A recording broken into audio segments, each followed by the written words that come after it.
Vous écoutez radioinfocité.com. Et donc, vous croyez pas véritablement un embrasement là dans les prochains jours? Il y en a qui parlent d'une intervention qui viendrait du Nigeria, d'autres ont les yeux sur le Tchad. Qu'est-ce que vous surveillez, vous, là, dans les prochaines heures là, qui attire votre attention, là? Moi, personnellement, je ne crois pas à l'intervention militaire, hein. Je crois qu'il s'agit là encore de montrer ses muscles, de montrer qu'il y a des États qui soutiennent encore l'Occident global, hein, et que donc peut-être il pourrait y avoir, mais on est encore dans le discours, là.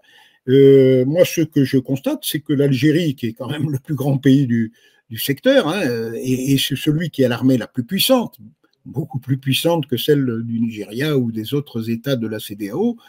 L'Algérie vient de dire, il y a quelques heures à peine, hein, qu'elle se prononçait contre toute intervention militaire contre le Niger et que toute intervention contre le Niger serait une intervention qui menace l'Algérie, quoi. Donc elle se solidarise un petit peu quand même du Niger sur le plan de l'intervention militaire. Par contre, elle dit, mais là aussi ce sont des paroles, elle dit qu'elle est bien sûr pour le retour à l'ordre constitutionnel, etc.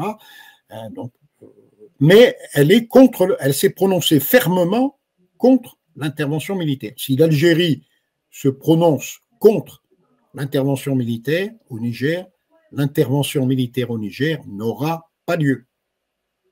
C'est clair. Vous écoutez radioinfocité.com.